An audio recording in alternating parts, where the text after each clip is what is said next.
إن الحمد لله الحمد لله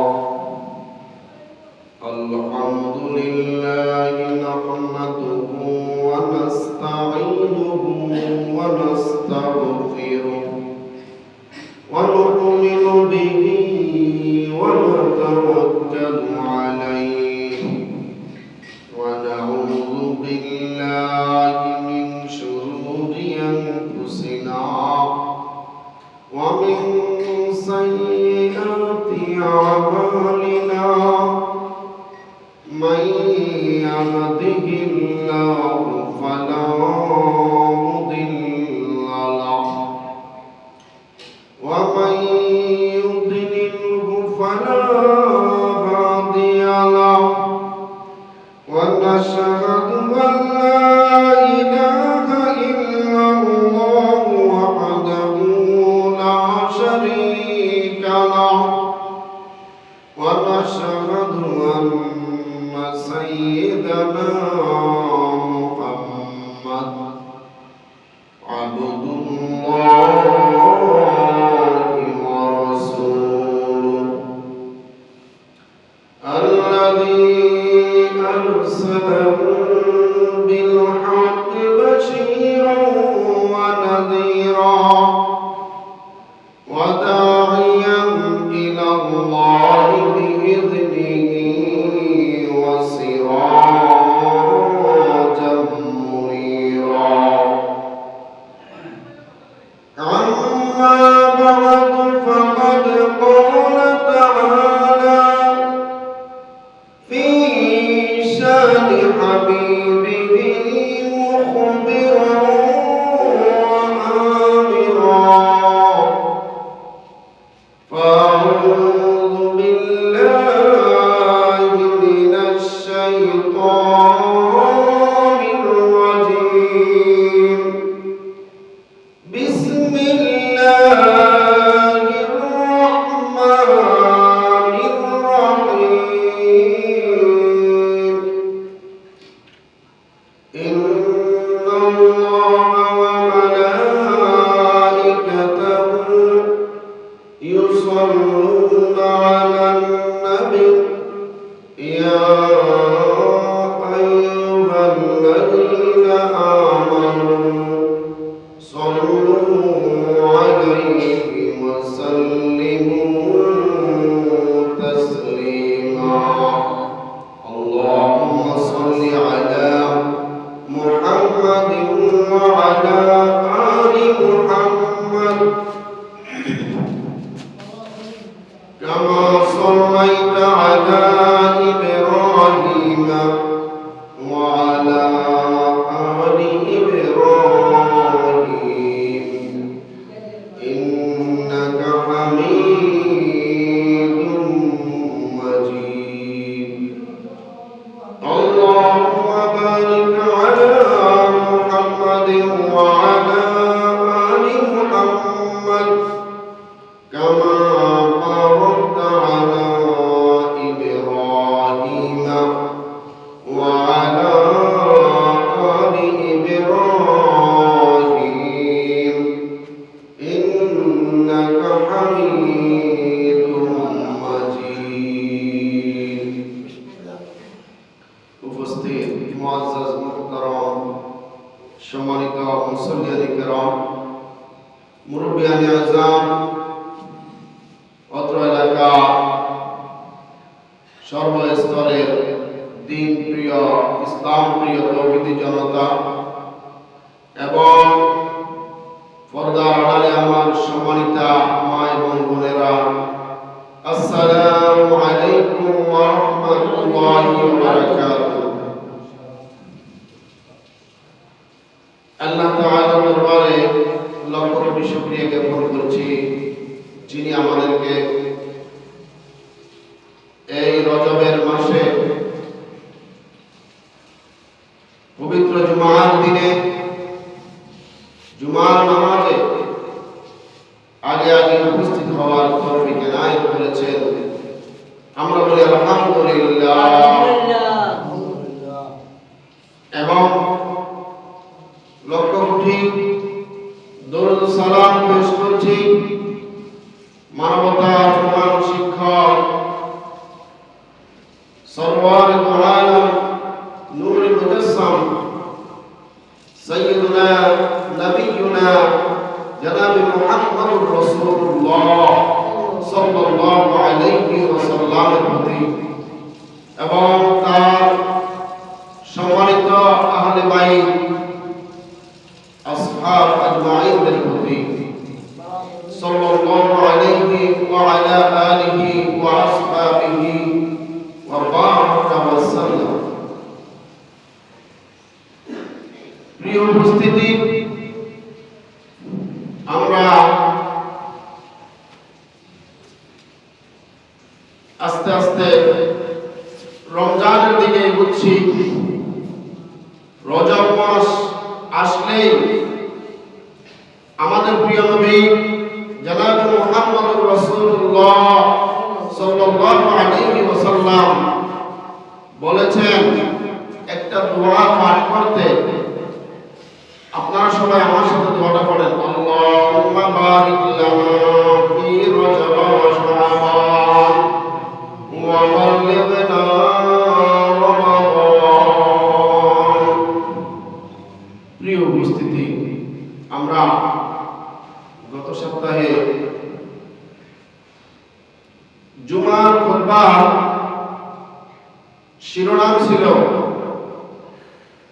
ইসলামের দৃষ্টিতে হালাল ও হারাম উপার্জনের গুরুত্ব ও প্রয়োজনীয়তা। এই বিষয়ে গত সপ্তাহে কিছু কথা বলেছি। আল্লাহর ফজলে আল্লাহ তাআলা তৌফিক দান করলে বাকি কথা ইনশাআল্লাহ আজকে বলবো। মা তৌফিক ইল্লা বিল্লাহ। মুহতারাম হাজিরিন, আমাদের আল্লাহ তাআলা নির্দেশ দিয়েছেন যে প্রতারণা করা এবং অবৈধ উপার্জন করা, মাপে কম দেওয়া এবং মানুষকে ঠকানো, এইসব জঘন্যতম পাপাচার থেকে বেঁচে থাকার জন্য।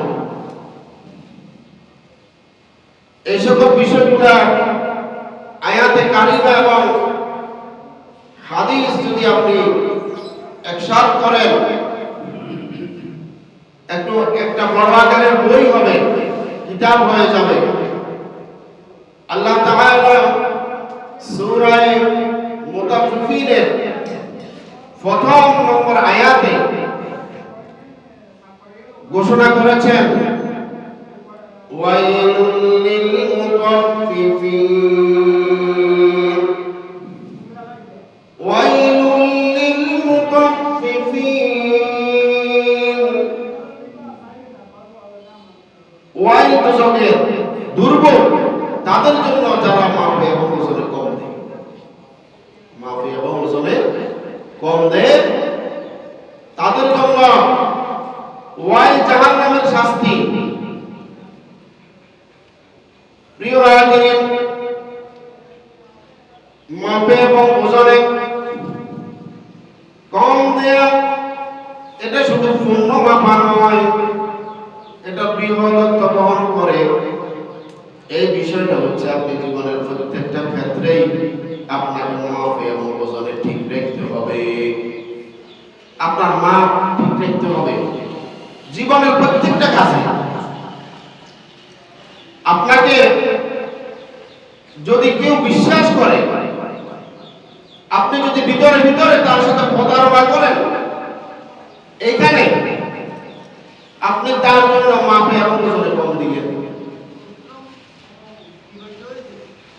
আপনি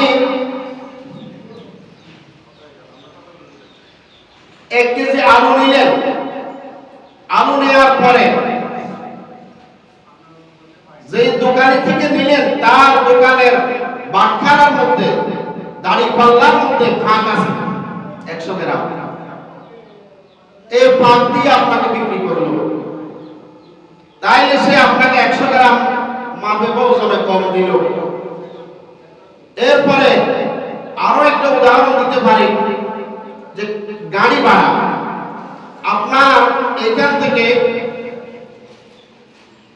বারৈয়ারহাট পর্যন্ত নির্দিষ্ট আকারের যে সরকারি নিয়ম অনুযায়ী গাড়ি ভাড়ার তালিকা যেটা আছে, এটা থেকে যদি আপনাকে যদি কোনো ড্রাইভার আপনাকে আটকিয়ে বা এখন রাত হয়ে গেছে বা বিভিন্ন প্রকারের প্রবঞ্চনা দিয়ে আপনার থেকে যদি ভাড়া থেকে নির্দিষ্ট পরিমাণ ভাড়া থেকে যদি কিছু ভাড়া বাড়ায় দেয়, ওইটাই হবে মাপে বা ওজনে কম দেওয়া। প্রিয় হাজিরিন, আল্লাহ তাআলা বলেছেন আল্লাহ তাতগাউ ফিল মিজান। আমি দাড়ি পাল্লা স্থাপন করেছি, আল্লাহ তাতগাউ ফিল মিজান। কিয়ামতের দিনও আমি মিজানের দাড়ি পাল্লা দিয়ে আমি মেপে মেপে তোমাদের ন্যায় এবং বদকে আমি মাপ দিব। প্রিয় হাজিরিন, যদি কোনো ব্যক্তি মাপে বা ওজনে কম দিয়ে মানুষকে ঠকিয়ে সে যদি নিজে মানুষকে ঠকিয়ে নিজে মনে করে আমি সবচেয়ে বড় বুদ্ধিমান, আমি সবচেয়ে বড় চালাক, তখন মাটি তাকে বলে ওয়াখরাজাতিল আরদু ওয়াসকালাহা। সেই দিন মাটি তার সব কিছুই বৃত্তান্ত বর্ণনা করবে, তার ভিতর থেকে সবকিছু বের করে দিবে। তার ভিতরে যা আছে সবকিছু উদ্গীরণ করে দিবে। অর্থাৎ আপনি নতুন সমিতি বাজারে একটা দোকান দিলেন, মুদি দোকানের দোকানদার আপনার দাড়ি পাল্লার মধ্যে ফাঁক আছে, এই ফাঁক দিয়ে আপনি এই এলাকার যারা আপনার কাস্টমার তাদেরকে আপনি ঠকাইলেন, ঠকিয়ে ঠকিয়ে আপনি টাকা উপার্জন করলেন, 2 তলা বিল্ডিং বানাইলেন।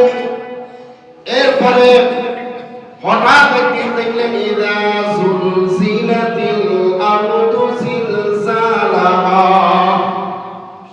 যখন আল্লাহ তাআলা মাটিকে এভাবে কাঁপাবেন, যখন মাটি তার কম্পনে কেঁপে উঠবে, ওয়া খরাজাতিল আরদু ওয়াসকালাহা, তার পেটের মধ্যে যা কিছু আছে সে উৎকীর্ণ করবে, উপরে উঠাই দিবে। আপনার বাড়ির সম্মুখে আপনার উঠানের মধ্যে একটা স্বর্ণের খনি আল্লাহ উঠিয়ে দিবে। এবার বলেন আপনার 2 তলা বিল্ডিং এর মানুষকে 20 বছর ঠকাইলেন, এই ঠকানোর কি মূল্য থাকতে পারে? কি মূল্য থাকতে পারে? সম্পদের আর কি মূল্য আছে? যখন স্বর্ণের খনি একটা এই গ্রামে উঠবে, এটার এত বেশি দাম হবে, এই গ্রাম পুরা গ্রাম বিক্রি করে দিলেও স্বর্ণের খনির দাম হবে না। তখন মানুষেরা বলতে থাকবে ওয়াকালাল ইনসানু মা লাহা। মানুষেরা বলবে তাকে, ও মাটি তোর এখন কি হইল? তুই কেন এখন সবকিছু উঠাই দিলি? আমি তো আজকে 20 বছর যাবত কত কষ্ট করে মেহনত করে 2 তলা বিল্ডিং আমি বানাইছি, এখন যে তুই স্বর্ণের খনি উঠাই দিলি, আমার 2 তলা বিল্ডিং এর কি মূল্য আছে? আমি তো অনেকগুলা মানুষকে ঠকাইলাম, ঠকানোর পরে আমি সম্পদের মালিক হয়ে 2 তলা বিল্ডিং বানাইলাম, আর এখন তুই স্বর্ণের খনি আমার সম্মুখে উঠাই দিলি, আমার 2 তলা বিল্ডিং এর কি মূল্য আছে? ওয়াকালাল ইনসানু মা লাহা ইয়াওমাইযিন তুহাদ্দিসু আখবারাহা। সেই দিন মাটি তার খবর বর্ণনা করবে, সেদিন মাটি তার কথা বলবে, সেদিন তার মাটি তার আপন বৃত্তান্ত বর্ণনা করবে, মাটির মুখ খুলে দিবে আল্লাহ তাআলা। সুবহানাল্লাহ।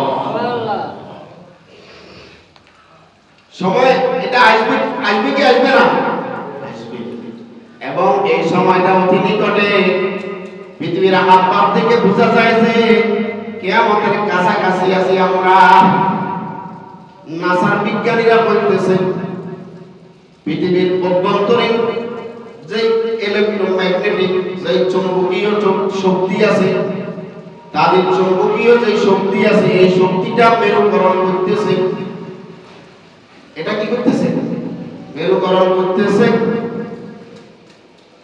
সূর্য যেই দিকে থেকে প্রতিদিন উঠে এবং যেই দিকে অস্ত যায়, সূর্য কিন্তু যে কোনো মুহূর্তে গতি পরিবর্তন করতে পারে। যে কোনো মুহূর্তে কি করতে পারে? গতি পরিবর্তন করতে পারে। অর্থাৎ যে কোনো সময় পশ্চিম দিক থেকে সূর্য উদিত হইতে পারে। এটা বিজ্ঞানীরা বলতেছেন। তবে অবশ্যই আল্লাহ তাআলার নির্দিষ্ট সময় এটা হবে ইনশাআল্লাহ। প্রিয় হাজিরিন, আল্লাহ রাসূল সাল্লাল্লাহু আলাইহি ওয়াসাল্লাম বলেছেন, ওয়ালাম ইয়ানকুসুল মিকিয়াল ওয়াল মিজানা ইল্লা উযু বিসসিনিনা ওয়া শিদ্দাতিল মাউনাতি ওয়া জাবরিস সুলতানি আলাইহিম। যেই জাতি, যেই এলাকার লোকজন, যেই জনপদের মানুষেরা মাপে বা ওজনে কম দিবে, মাপে বা ওজনে কম দিবে, তাদের তিনটা বিপদ আসবে। কয়টা বিপদ? কয়টা বিপদ? এটা কথা বলতে হবে। গিভ এন্ড টেকের মাধ্যমে দেন। কয়টা বিপদ আসবে? তিনটা বিপদ। এক নম্বরের বিপদ হচ্ছে তার জীবনযাত্রা কঠিন হয়ে যাবে। তার জীবনযাত্রা কি হয়ে যাবে? কঠিন হয়ে যাবে। নুন আনতে পান্তা পুরাবে। তাদের জমিগুলোর মধ্যে কোনো ধরনের ফসল হবে না। তাদের জমির মধ্যে ফসল দেখা যাবে না। তাদের জনপদের মানুষেরা স্বাস্থ্যহীনতায় ভুগবে। তাদের পুষ্টি কম থাকবে। দ্বিতীয় নম্বর সমস্যা হচ্ছে তারা মানুষদের সাথে আন্তরিকতা উঠে যাবে। মানুষদের থেকে কি উঠে যাবে? আন্তরিকতা, বিশ্বাস উঠে যাবে। নিজেরা চলবে, কারোর সাথে সম্পর্ক থাকবে না। বাপ এবং ছেলের মধ্যে ভালোবাসার সম্পর্ক, বিশ্বাসযোগ্যতা থাকবে না। ছেলে বাপকে বিশ্বাস করবে না, বাপ ছেলেকে বিশ্বাস করবে না। স্বামী স্ত্রীকে বিশ্বাস করবে না, স্ত্রী স্বামীকে বিশ্বাস করবে না। এভাবে চলতে থাকবে। ওয়াজাউরিস সুলতানি আলাইহিম। দ্বিতীয় নম্বর বিপদ হচ্ছে তাদের উপরে রাজা কর্তৃক, বাদশা কর্তৃক আযাব আসবে। প্রশাসনিক শক্তি দিয়ে তাদেরকে দমাইবে, তাদেরকে মারবে, শাস্তি দিবে। প্রশাসন দিয়ে তাদেরকে দমিয়ে রাখবে, তাদের জীবনযাত্রাকে দুর্বিষহ করে তুলবে। প্রিয় ভাইরা, গত 3 মাস আগে আমাদের উপরে কি জগতের পাথর ছিল আমরা বুঝতে পারি না। আমাদের জীবনযাত্রা এত কঠিন ছিল, প্রশাসনিক শক্তি এত খড়গহস্ত ছিল। আমরা মোবাইলের মধ্যে যদি, ফেসবুকে যদি একটু কথা বলতাম, আমরা সকালবেলা খাওয়ার আগে দেখতাম যে ওই মানুষটা আর নাই। এবং ফেসবুকের পোস্টকে কেন্দ্র করে এই দেশের বাসা যারা মেধাবী, বুয়েটের মতো এরকম মেধাবীদের অভয়ারণ্যের মধ্যে তারা নিজেরাই নিজেদের বন্ধুদেরকে হত্যা করে ফেলেছে। নাউজুবিল্লাহ। তাহলে প্রশাসনিক কঠিনতা এবার বুঝে গেছে। আল্লাহ রাসূল সাল্লাল্লাহু আলাইহি ওয়াসাল্লাম বলেছেন, যারা বা যেই জনপদ মাপে বা ওজনে কম দিবে, তাদের উপরে আল্লাহ প্রদত্ত 3টা শাস্তি আল্লাহ তাআলা তাদের উপরে বর্ষণ করবেন। নাউজুবিল্লাহ। এবার আসেন ধোঁকা বা প্রবঞ্চনা করা, ধোঁকা, ধোঁকাকে আপনি বলে বিষ। বিষ শব্দটার নাম কি? বিষ। বিষ শব্দ প্রতারণা করা, প্রতারণা। আল্লাহ রাসূল সাল্লাল্লাহু আলাইহি ওয়াসাল্লাম বলেছেন যে তোমাদের উপরে এমন একটা সময় আসবে, এমন একটা সময় অতিবাহিত হবে যে সময়ের মধ্যে শুধু প্রতারণা আর প্রতারণা, ধোঁকাবাজি আর ধোঁকাবাজি, শুধু প্রতারণা, শুধু প্রতারণা। হুজুর সত্য কথা বলতেছে না, ময়দানে, মাঠে, ঘাটে হুজুর কোরআনের কথা বলতে পারতেছে না, অথবা ভয় করতেছে না, বললেই তাকে অ্যারেস্ট করা হচ্ছে, বললেই তাকে অপবাদ দেওয়া হচ্ছে। এখন হুজুরকে সেই জন্য আপনি দাওয়াত দিয়ে আনলেন, সেই জিনিসটা যদি হুজুর না বলে, কোনো আলেম না বলে, তাইলে হুজুর কি আপনার সাথে প্রতারণা করছে কিনা বলেন? কথা বলবেন, অবশ্যই কথা বলছে। ডাক্তার সাহেবের কাছে আপনি গেলেন, ডাক্তার সাহেব আপনাকে প্রেসক্রিপশন করেছেন, সাথে কয়েকটা এক্সপেরিমেন্ট দিয়ে দিয়েছেন, অথচ তিনি এরপরে আর ওই প্রেসক্রিপশনটা আর কোনো চেঞ্জ করতেছেন না, কোনো প্রকারের পরিবর্তন করতেছেন না। তাইলে ফাঁক দিয়ে যে এক্সপেরিমেন্টগুলো দিলেন, তাইলে এটা কি জন্য হলো? এটার মধ্যে কিছু কমিশন তার জন্য থেকে যাবে। তিনি যেখানে বসে চেম্বার করতেছেন, ওই চেম্বারের মধ্যে যেই মেশিনগুলো আছে, ওই মেশিনগুলো যারা অপারেট করে তাদের লাভ হবে, ওই ক্লিনিকের লাভ হবে। এখন কি এটা একটা প্রতারণা? প্রতারণা কিনা বলেন? সদর হাসপাতালে যাবেন, আপনি চিকিৎসা পাবেন না, সেখানে 10টা থেকে 4টা পর্যন্ত ডাক্তার বসার কথা, চেম্বার করার কথা ফ্রি। কারণ সরকার, আমাদের রাষ্ট্র ওই ব্যক্তিকে ওই পদের জন্য, ওই তার পোস্টের জন্য নির্দিষ্ট পরিমাণ সম্মানী ভাতা দিতেছে, কিন্তু তিনি সেইখানে না গিয়ে 12টায় গিয়ে 2টায় চলে আসেন, বাকি সময় তিনি ক্লিনিকার চেম্বারের মধ্যে তিনি সময় কাটান। তাহলে এইটা কি একটা প্রতারণা নয় কিনা বলেন? এটা কি প্রতারণা নয়? আসেন, ব্যবসায়ী তিনি মাল ক্রয় করেছেন চায়না, লেবেল লাগিয়েছেন জাপানের, মেড ইন জাপান, ভিতরে কিন্তু মালের কোনো পরিবর্তন হয় নাই, উপরের লেবেলের পরিবর্তন হয়েছে। লেবেল লাগিয়েছে মেড ইন জাপান, ভিতরে মাল আছে, সব যে জিনিসটা আছে, পণ্যটা আছে, ওই পণ্যটা চায়নার পণ্য। এখন 1 নম্বর মালের তিনি লেবেল লাগিয়ে 2 নম্বর মাল বিক্রি করতেছেন। এইটা কি প্রতারণা নয়? এটা প্রতারণা নয় কি বলেন? প্রিয় হাজিরিন, এইভাবে করে মাছওয়ালার কাছে যান, সে রং দিয়ে তার মাছের কানগুলাকে লাল করেছে তাজা দেখার জন্য, কিন্তু এটা কিন্তু তাজা ছিল না, এটা কয়েকদিন আগের বাসি ফ্রিজের মধ্যে ছিল। এখন যদি আপনি চাই তাকে বলেন, ও ভাই আপনি এটা কি করলেন? আপনি মাছগুলা যেভাবে আছে সেইভাবে থাকতো, আমরা সেই দাম দিয়ে কিনতাম, কিন্তু আপনি এখন তাজা মাছ বলে আপনি অনেক দাম হাঁকিয়ে বিক্রি করবেন। তখন সে আপনাকে বলবে, আপনার কাছে আমি মাছ বিক্রি করব না, আপনার কাছে মাছ বিক্রি করব না, কিনার আরো বহুজন আছে। এখন ধরেন মাছগুলা আদা পচা মাছ, এখন সে বালু বানিয়ে বিক্রি করতেছে, ফরমালিন দিয়ে বিক্রি করতেছে, তাহলে এটা কি প্রতারণা নয়? আল্লাহ রাসূল সাল্লাল্লাহু আলাইহি ওয়াসাল্লাম বলেছেন, তোমাদের উপর দিয়ে একটা সময় অতিবাহিত হবে, যেই সময়টার মধ্যে শুধু প্রতারণা আর প্রতারণা। সন্তান বাবাকে বিশ্বাস করবে না, বাবার সাথে মিথ্যা কথা বলবে, বাবাকে ধোঁকা দিবে, বাবা সন্তানকে ধোঁকা দিবে, স্বামী স্ত্রীকে ধোঁকা দিবে। স্ত্রীর হক ছিল স্বামীর সাথে, যে হকটা ছিল, চুক্তি ছিল শরীয়তের, সেই চুক্তি অনুযায়ী সে তার হক আদায় করবে না, সে তার সন্তানদেরকে লালন পালন সঠিকভাবে করবে না, সে সিনেমা নাটক নিয়ে ব্যস্ত থাকবে, সংসারের কোনো অধিকার সে আদায় করবে না। তাইলে বলেন স্বামীর সাথে স্ত্রীর প্রতারণা করল কিনা?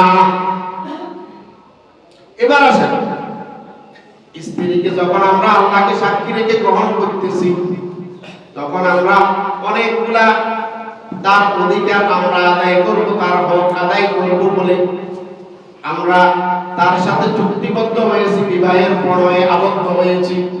এখন আপনি যান নাইট ক্লাবে, আপনি যান পরকীয়ার মধ্যে, আপনি বিভিন্ন কাজে ব্যস্ত, আপনাকে হিসাবের সময় দেন না, তাহলে এটা স্ত্রীর সাথে স্বামীর প্রতারণা নয় কি? তাহলে এখন বর্তমানে যে কথাগুলো এতক্ষণ বললাম, এই কথাগুলো ঠিক আছে নি বর্তমান জমানার সাথে? ঠিক, এগুলাই ঠিক। প্রতারণা চলছে। আল্লাহ রাসূল সাল্লাল্লাহু তাআলা বলেছেন, মা কানা লিনাবিয়্যিন আইয়াকুল্লা ওয়া মাইয়াকুল ইয়াতি বিমা ওয়াল্লা ইয়াউমাল কিয়ামাহ সুম্মা তুওয়াফা কুল্লু নাফসিন মা কাসাবাত ওয়া হুম লা ইউযলামুন। সুবহানাল্লাহ। কোন নবী কোন রাসূলের প্রতি এটা বৈধ নয় যে সে উপর দিয়ে ভালো থাকবে, ভিতরে ভিতরে সে মানুষগুলোর সাথে প্রতারণা করবে। ওয়ামা কানা লিনাবিয়্যিন আইয়াকুল্লা ওয়া মাইয়াকুল ইয়াতি বিমা ওয়াল্লা, সে ভিতরে ভিতরে সে কিছু গ্রহণ করে সে আস্তে আস্তে সে খাইবে, মানুষগুলাকে প্রতারণা দিবে, ধোঁকা দিবে। ধোঁকা দিয়ে কি করবে? ভিতরে ভিতরে সে সম্পদ জমাইবে, অবৈধভাবে উপার্জন করে সে খাইবে। ইয়াউমাল কিয়ামাতে, অথচ আল্লাহ তাআলা কিয়ামতের দিন সব কিছু তুওফিয়া ইয়াউমাল কিয়ামাতে সুম্মা তুওফা কুল্লু নাফসিন মা কাসাবাত ওয়া হুম লা ইউযলামুন। কিয়ামতের দিন সব কিছুকে আল্লাহ তাআলা সম্মুখে হাজির করবেন। ওয়া হুম লা ইউযলামুন, সেই দিন কারো প্রতি জুলুম করা হবে না। সুবহানাল্লাহ। আল্লাহ তাআলার বিচারের প্রত্যেকটা জায়গায় আল্লাহ তাআলা বলেছেন ওয়া হুম লা ইউযলামুন। অথচ জুলুম করলে আল্লাহ থেকে বেশি কেউ করতে পারবে না, ঠিক কিনা বলেন? আল্লাহ থেকে বেশি কেউ করতে পারবে না। আরেক জায়গায় বলেছেন, ইয়া ইবনে আদম, ও বনি আদম, ইন্নী হারামতু যুলমা আলাইয়া নাফসি। আল্লাহ তাআলা বলতেছেন, আমি আমার জন্য জুলুমকে হারাম করেছি। আমি আমার জন্য জুলুমকে কি করেছি? হারাম করেছি। অথচ জুলুম করলে আমি সবচেয়ে বেশি করতে পারি, আমার থেকে প্রতিশোধ নেওয়ার কারো শক্তি নাই। আমি যদি আজকে শক্তি বৃদ্ধি করি, আপনার উপরে জুলুম করি, কয়েকদিন পরে দেখা গেছে আপনি শক্তিশালী হবেন, আমি মজলুম হয়ে যাব, ঠিক কিনা বলেন? ঘটনা তো এরকম। আল্লাহ তাআলা বলতেছেন, আমি যদি জুলুম করি একদম নিরবিচ্ছিন্নভাবে আমি জুলুম করতে পারবো, আমাকে কেউ বাধা দিতে পারবে না। এই সত্ত্বেও আমি আমার জন্য জুলুম হারাম করেছি। তোমাদের মধ্যে যারা অন্যকে জুলুম করে ঠকিয়ে সম্পদ আয় করবে এবং জমি দখল করবে এবং বিভিন্নভাবে টর্চার করবে, আইনাগত তৈরি করবে, টর্চার সেল বানাইবে, তখন আল্লাহ তাআলা বলেছেন তার জন্য আমি আল্লাহই যথেষ্ট। নাউজুবিল্লাহ। জায়গা মতো তিন গ্রুপের দোয়ার মধ্যে কোনো হিজাব নাই। মা বাবা, মুসাফির, মজলুম ব্যক্তি। তাহলে আপনি যে সম্পদগুলো অর্জন করতেছেন, এগুলা কিভাবে অর্জন করতেছেন, কিভাবে ব্যয় করতেছেন, আপনি জানেন, আপনার আল্লাহ জানেন সঠিকভাবে। দুনিয়ার কেউ জানেন, আপনার বিবি সাহেবও জানেন না। এরপরে আসেন ঘুষ। ঘুষ এই সমাজে আছে না? আমরা আমাদের নেতাদের কাছে এই সবক শুনেছি, সহনীয় মাত্রা ঘুষ খান। নাউজুবিল্লাহ বলেন। ঘুষের আবার সহনীয় মাত্রা কি? কোনো মাত্রা আছে না? কোনো মাত্রা আছে নি? কোনো মাত্রাটা নাগারি কেন? ঘুষ ঘুষ।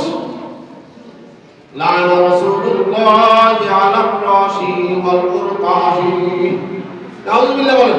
নাউযুবিল্লাহ। আল্লাহ রাসূল সাল্লাল্লাহু আলাইহি ওয়াসাল্লাম বলেছেন যে ঘুষ দাতা এবং গ্রহীতার উপরে আল্লাহর লানত। আল্লাহর লানত, লানত মানে মালুম, যার উপরে আল্লাহর লানত পড়েছে তার জীবনেও আর দোয়া কবুল হবে না, তাকে আর পবিত্র করা হবে না, সে আল্লাহ তাআলার পক্ষ থেকে কোনো হেদায়েত প্রাপ্ত হবে না। নাউযুবিল্লাহ বলেন। নাউযুবিল্লাহ। আল্লাহর রহমত যদি কেউ তো উড়ি যায় কতক্ষণ পাইব? 2-3 মিনিট পাইতে হইব নি? প্রিয় হাজিরিন, যারা ঘুষ খায়, ঘুষের সংখ্যাটা হচ্ছে এরকম, কোন ব্যক্তি, কোন সংস্থা অথবা কোন সরকার যদি কোন ব্যক্তিকে নির্দিষ্ট পদে সমাসীন করে, ওই পদের যেই নিয়ম কানুন আছে, ওই পদের যেই বেতন ভাতা আছে, ওই বেতন ভাতার বিনিময়ে সে সবাইকে সেবা দিবে। সে যাদেরকে সেবা দিবে তাদের থেকে কোনো পুরোপুরি কোনো বাড়তি ইনকাম করবে না। যদি সে বাড়তি ইনকাম করে, যারা উপকার পাইছে তারা যদি ইচ্ছা করে তাকে যদি কোনো ধরনের কোনো উপস্থে কোনো বাড়তি টাকা দেয়, সেটার নাম হচ্ছে ঘুষ। সেটার নাম কি? ঘুষ। ঘুষ, সুদ, ঘুষ, উৎকোচ। বাংলাতে এটাকে আরেকটা শব্দ হচ্ছে উৎকোচ, উপরি পাওনা, উপরের উপহার। তো সম্মানী দিয়ে, সম্মানী কেন আপনি দিবেন? আপনি যদি সম্মানী তাকে দেন, তাহলে আপনি হচ্ছেন আল্লাহর লানত প্রাপ্ত। আল্লাহর লানত প্রাপ্ত। এখন আসেন, আপনি হয়তো বলবেন যে অফিসার সাহেব আমার ফাইল আটকায় রাখছে, এখন আমি যদি এই ফাইলটা না আনি তাহলে আমার বিশাল বড় ক্ষতি হয়ে যাবে, এই কারণে আমাকে 50,000 টাকা দিয়ে ফাইলটা নিয়ে আসতে হবে, ছাড়াই কিছুই করার নাই। এখন আমি বাঁচবো কিভাবে? আল্লাহ রাসূল সাল্লাল্লাহু আলাইহি ওয়াসাল্লাম বলেছেন, লাআনা রাসূলুল্লাহ সাল্লাল্লাহু আলাইহি ওয়াসাল্লাম আলার রাশি ওয়াল মুতাশি। ঘুষ দাতা এবং গ্রহীতা উভয়ের উপরে আল্লাহর লানত। এখন কথা হচ্ছে, মাসআলা হচ্ছে, আপনি যেহেতু আটক হয়ে গিয়েছেন, আপনাকে যেহেতু বাধ্য করেছে সেই সমস্ত দোষ তার উপরে পড়বে, আপনি আল্লাহকে দেখাইবেন, ও আল্লাহ আপনি সাক্ষী থাকেন, কিয়ামতে আমাকে ক্ষমা করে দিয়েন, কারণ এই ব্যক্তি আমাকে জোর জবরদস্তি করে বিভিন্ন কায়দা কানুন করে আমার থেকে টাকা হাতিয়ে নেওয়ার চেষ্টা করতেছে, আমি দিতে ইচ্ছুক ছিলাম না। এবার আপনি বেঁচে যেতে পারেন, আল্লাহ তাআলা দয়া করে। আরেকটা হচ্ছে সুদ। ও আল্লাহর বান্দা, সুদ এই সমাজে আছে কিনা বলেন? সুদ আছে কিনা? সুদ আসেনি? আছে। আপনারা একটু আওয়াজ দিবেন, আওয়াজ না দিলে আরেকবার কথাগুলো আসতে একটু মজা লাগে না। সুদ এই সমাজে আছে? আছে। সুদের মধ্যে আমরা ডুবে গেছি কিনা বলেন?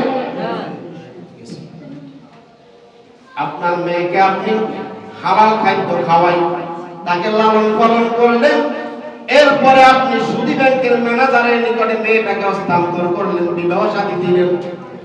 দেওয়ার পরে আপনাকে যদি আমি জিজ্ঞাসা করি, ও ভাই মাশাআল্লাহ আপনি তো মেয়ে বিয়ে দিয়েছেন, আপনার মেয়ের জামাই কি করে? ওই অমুক ব্যাংকের ব্যাংকার ম্যানেজার। কোন ব্যাংক? দাদা ব্যাংক। কত গর্বের সাথে আপনি বলেন অমুক ব্যাংকের ব্যাংকার ম্যানেজার। এটা কত সুন্দর কথা, শুনতেও ভালো লাগে। ও আল্লাহর বান্দা, আপনি কি একটাবার জিজ্ঞাসা করেছেন যে আমি একটাবার আপনি প্রতিবাদ করেছেন আমার ছেলে পছন্দ হয়েছে, যদি সেই সুদী ব্যাংক থেকে যদি সে না বাইর হয়, আমার মেয়েকে আমি হালাল খাদ্য খাওয়াই মানুষ বানিয়েছি, পড়ালেখা করিয়েছি, যেহেতু আমার মেয়েকে হালাল খাদ্য খাওয়ার পরে এই সন্তান এতটুকু পর্যন্ত বেঁচে আছে, বাকি জীবন সে হালালের উপরে থাকবে, বেঁচে থাকবে ইনশাআল্লাহ, আমি কোন রকমের সুদখোরকে আমি আমার মেয়ে বিয়ে দিব না। সুদের কারবারের মধ্যে 5 জনকে আল্লাহ রাসূল সাল্লাল্লাহু আলাইহি সাল্লাম অভিসম্পাদ করেছেন। একজন হচ্ছে সুদদাতা, আরেকজন হচ্ছে সুদ গ্রহীতা, আরেকজন হচ্ছে সুদের লেখক। সুদের লেখক কয়জন আছে? 3 জন না? আর 2 জন সাক্ষী। আপনারা জানেন না তো, সুদের যেতে আপনার রিপোর্ট করে ব্যাংক, তখন তারে 2 জন অফিসার থেকে সাইন নিয়ে এই 5 জনের উপরে আল্লাহর লানত, ওই বৈঠকের উপরে আল্লাহর লানত। আল্লাহ তাআলা কোরআনে হাকিমের মধ্যে সূরাতুল বাকারা 275 থেকে আয়াতগুলো অবতীর্ণ করেছেন। আমি শুধু অনুবাদ করব, বেশি কথা বলতে পারবো না। আল্লাহ তাআলা বলেছেন, আল্লাযীনা ইয়াকুলুনা রিবা, যারা সুদ খায়, যারা সুদ খায়, লা ইয়াকুলুনা ইল্লা কামা ইয়াকুলুল্লাযী, কিয়ামতের দিন সে দাঁড়াইতে পারবে না, সে পাগল হয়ে ঘুরতে থাকবে, পাগলের মতো এদিক সেদিক করবে। নাউযুবিল্লাহ বলেন। আল্লাহর সামনে সে দাঁড়াইতে পারবে না। ইল্লা কামা ইয়াকুলুল্লাযী ইয়াতাকাব্বাতু শাইতানু মিনাল মাস, সে এমন আচরণ করবে মনে হয় যেন শয়তান তাকে ছুঁয়ে দিয়েছে, এবং সে পাগলের মতো এদিক সেদিক ছুটাছুটি করতেছে, সে পাগল হয়ে গিয়েছে। নাউযুবিল্লাহ। যালিকা বিআন্নাহু ক্বালু ইন্নামাল বাইউ মিসলুর রিবা, আর যারা বলে সুদ এবং ব্যবসা একই, আছে না কিছু ওই সুদ আর ব্যবসা একই, লাগে 3000 বেয়ার লইলে কিছু হয় না, সুদের সুন্দর নাম দিয়েছে বেয়ার, ওরা ইন্টারেস্ট মুনাফা কত অন্য নাম লিখাইব, আর ওর মধ্যে পাপ করব অন্য নাম দিব। ঠিক আছে নি? পাপ করব একটা নাম দিব কি সুন্দর সুন্দর, একদম সাচ্ছিক্যময় নাম দিব, কিন্তু কামিয়ে ওই নষ্ট কামিয়ে। এবার আসেন, ওয়া আল্লাহু বাইআ ওয়া হারামা রিবা, অথচ আল্লাহ তাআলা সুদকে হারাম করেছেন, ব্যবসাকে হালাল করেছেন। সুবহানাল্লাহ।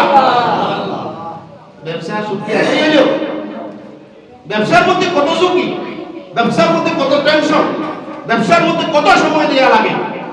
সুদের মধ্যে আপনি টাকা ছেড়ে দিয়েছেন, নির্দিষ্ট মাস নির্দিষ্ট সময়ের পরে আপনি অটোভাবে টাকা ইনকাম করবেন, কোনো ধরনের কোনো লেজিস্টিভি নাই, কোনো ধরনের কোনো ভয়ের কোনো চিন্তা নাই, নির্দিষ্ট আকারে আপনি সুদের বেয়ারে চলে যাবেন। ঠিক কিনা বলেন? তাহলে সুদের ব্যবসা কি একই? একই না। ফামান জাআহু মাউইযাতুম মির রাব্বিহি ফালাহু মা সালাফ, ফামান জাআহু, এতদিন থেকে যেটা হয়ে আসতেছে আরবের লোকদেরকে আল্লাহ তাআলা বলেছেন, আর আমি আজকে আপনাকে আল্লাহর কোরআনের আয়াত দিয়ে বলতেছি, আপনি হয়তো এইভাবে সুদের কথা শুনেন নাই, আল্লাহ কোরআনের আয়াতের মধ্যে শব্দ ভাষায় কথা বলতেছে, আপনি আজকে থেকে শুনতেছেন, গততে যা হয়েছে আল্লাহর উপরে ছেড়ে দেন, সবগুলা বেয়ারের টাকা বাদ দিয়ে আপনি শুধু মূলধন নিয়ে আপনি আল্লাহ তাআলার কাছে সারেন্ডার হয়ে আপনি আল্লাহ তাআলার নিকটে বলেন, ও আল্লাহ, গত জীবনে যা কিছু করেছি, সুদ খেয়েছি, আজকে থেকে আমি আপনাকে 10 বার কান ধরে উঠবস করে আপনি শুধু আল্লাহকে দেখাইবেন, আমি অন্ধকারের মধ্যে একমাত্র আপনাকে দেখানোর জন্য আপনাকে সাক্ষী রেখে বলতেছি, আজকে থেকে সুদের কারবার করব না। এটা কি বলতে পারবে? বলা যাবে? ওই ইমানদার বলা যাবে? যাবে কিনা বলেন? যারা বলতে পারবে না এখন থেকে, তাদের ইমানের খাতা থেকে নাম কাটা গেছে। সোজা কথা। আল্লাহ তাআলা পরের আয়াতে বলতেছেন, কত শক্ত কথা বলতেছেন, আর একটু আমি বলবো কথাগুলো।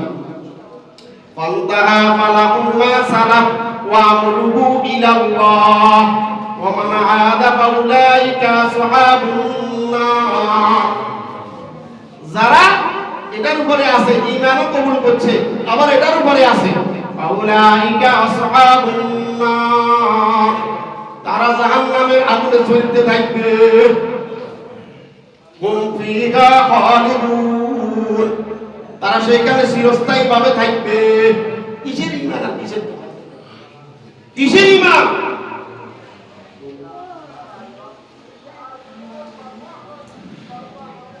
ইয়ামহাকুল্লাহুর রিবা, আল্লাহ তাআলা সুদকে ধ্বংস করে দেন, সুদকে নিশ্চিহ্ন করে দেন। আপনি এখান থেকে বেয়ারে টাকা লাগাই 50,000 টাকা কামাইলেন, ওইখান দিয়ে আপনার মেয়ের পা ভাঙে গিয়ে 2 লাখ টাকা লাগিয়েছে, চাইনি সুদ করে চেহারার মধ্যে গণন নাই, সে সারাক্ষণ খালি টই টই করে মানুষের বাড়িয়ে বাড়িয়ে ঘুরে, তার লজ্জা নাই, শরম নাই, মহিলাদের গালি শুনে কিন্তু তার মেয়ের টাকা লওয়া লাগবে, তার ইজ্জত নাই, মানুষের বাড়িয়ে বাড়িয়ে ঘুরে আল্লাহ কুকুরের মতো। কুকুর যেরকম মানুষের বাড়িয়ে বাড়িয়ে ঘুরে, কারো ফ্যান মারা খায়, কারো আগুনের দাঁড় বাড়ি খায়, এরপরে কিছু দিলে আবার জিরবারে লম্বা করে সেটা খাই চলে আসে। এইরকম সুদখোরের খাসলত এইরকম কুকুর। ওয়ায়ুরবিস সাদাকাত, আল্লাহ তাআলা সদকাকে 3 গুণ 6 গুণ আল্লাহ তাআলা যত পারেন বৃদ্ধি করবেন, সুবহানাল্লাহ। ওয়াল্লাহু লা ইউহিব্বু কুল্লা কাফফারিন আযীম, আল্লাহ তাআলা কোন অকৃতজ্ঞ সীমা লঙ্ঘনকারী কাউকে অস্বীকারকারীকে আল্লাহ তাআলা পছন্দ করেন না। আপনি আল্লাহর সীমা অতিক্রম করবেন, আবার বলবেন আমি মুসলমান, এটা কিসের মুসলমান? প্রিয় হাজিরিন, এরপরে আল্লাহ তাআলা পরবর্তীতে আরো কঠিন করে বলেছেন, ফাইল্লাম তাফআলু, তোমরা যদি এটা করতে থাকো, করো, করতে থাকো, ফাআযানু বিহারবিন মিনাল্লাহি ওয়া রাসূলিহি, তোমরা এটা অনুধাবন করো, এটা বিশ্বাস করো যে তুমি আল্লাহ রাসূলের বিরুদ্ধে যুদ্ধ ঘোষণা করেছো। যুদ্ধ ঘোষণা লোকে আয় করে, আল্লাহ রাসূলের লোক যুদ্ধ করে। আল্লাহ রাসূল সাল্লাল্লাহু আলাইহি ওয়াসাল্লাম বলেছেন, অসংখ্য হাদিস আছে, আমি একটা হাদিসের কথা বলবো। আল্লাহ রাসূল সাল্লাল্লাহু আলাইহি ওয়াসাল্লাম বলেছেন যে জিনা, সুদের 70টিরও অধিক পাপ আছে, গুনাহ আছে, তবে সবচেয়ে ছোট গুনাহ হচ্ছে তার আপন মায়ের সাথে বিবাহ সাথে আবদ্ধ হওয়া, জিনা করা। মায়ের নামে বিয়া, এটা জায়েজ আছে নি? নাই। তাইলে জিনা, মায়ের সাথে জিনা করার মতো গুনাহ। আল্লাহ রাসূল সাল্লাল্লাহু আলাইহি ওয়াসাল্লাম অন্য এক জায়গায় বলেছেন, সবচেয়ে বড় জিনা হচ্ছে ওই জিনা যে মুহরিমের সাথে জিনায় লিপ্ত হয়। নাউযুবিল্লাহ, নাউযুবিল্লাহ। আপন মায়ের সাথে জিনা করলেন, আপনি কি বুঝেন? আকল আছে? আপনি কি মানুষ? আপনার কাছে মানুষের কোনো আকল বুদ্ধি আছে? সুদখোর তার কোন ধরনের কোনো ইবাদত কবুল করবেন না। প্রিয় হাজিরিন, কথা কঠিন হয়ে গেছে, আল্লাহ তাআলা কঠিন করে বলেছেন। এখানে আমি শুধু অনুবাদ করে শুনিয়েছি, আমার কোন ধরনের এখানে আমি বাড়তি কোনো কথা বলিনি। আল্লাহ তাআলা আমাদেরকে হারাম উপার্জন থেকে বেঁচে চলার তৌফিক এনায়েত করেন, বলেন আমিন। আগামী সপ্তাহে এখনো আলোচনা শেষ করতে পারিনি। আগামী সপ্তাহে আমরা যেহেতু আমরা অনেক সময় প্রথম জীবনে কিছু না বুঝে শুরু করছি গুনাহ, ঘুষ খেয়েছি, সুদ খেয়েছি, এখন কি বাঁচার উপায় আছে কিনা, এই কথাটা বলি খুতবা শেষ করবো ইনশাআল্লাহ। আল্লাহ তাআলা আমাদেরকে বুঝার এবং আমল করার তৌফিক দান করুন। আমিন। ওয়া আখিরু দাওয়ানা আলহামদুলিল্লাহি রাব্বিল আলামিন, ওয়াসসালামু আলাইকুম ওয়া রাহমাতুল্লাহি ওয়া বারাকাতুহু। যারা সুন্নাত